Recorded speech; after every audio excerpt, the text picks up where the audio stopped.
Agua.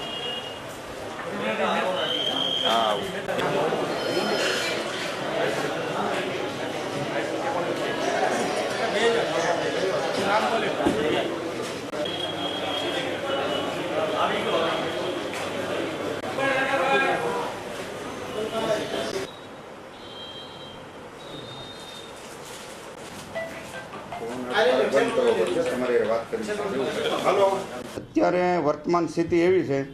ગઈકાલે reserve bank of ઇન્ડિયાએ દરેક ડિસ્ટ્રિક્ટ કોઓપરેટિવ બેંક છે ગુજરાત રાજ્યની 18 જિલ્લા સહકારી બેંકો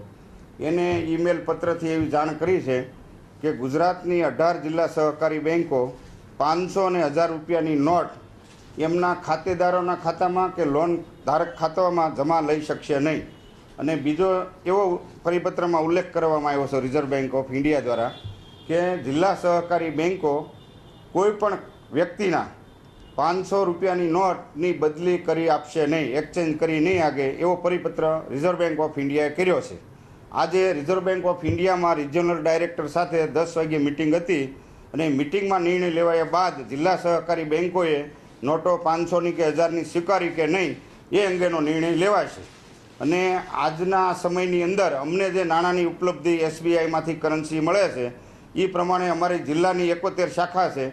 11 તાલુકા, 613 ગામડા અને 2,80,000 થાપણદારો છે અને 90,000 અમારી સાથે લોન ધારકો છે. તો એની વ્યવસ્થા સુદૃઢ રીતે થાય એવા દિલીપભાઈના નેતૃત્વમાં એનું માર્ગદર્શન પ્રેરણા તળે અમે સુંદર આયોજન કર્યું છે. કોઈ ગ્રાહકને તકલીફ ન પડે અને અવારનવાર રિઝર્વ બેંક ઓફ ઇન્ડિયાના કામત સાહેબ કોન્ટેક્ટમાં છું, બધી ડિસ્ટ્રિક્ટ કોઓપરેટિવ બેંકના ચીફ એક્ઝિક્યુટિવ ઓફિસર, ચેરમેન સાહેબ સાથે પણ હું સંપર્કમાં છું અને શક્ય એટલું બધા સામૂહિક ધોરણે પ્રયત્ન કરીને સહકારી જગતને કે સહકારી ક્ષેત્ર સાથે જોડાયેલા તમામ લોકોને કોઈ મુશ્કેલી ન પડે એના માટેની અમે અસરકારક વ્યવસ્થા હાથ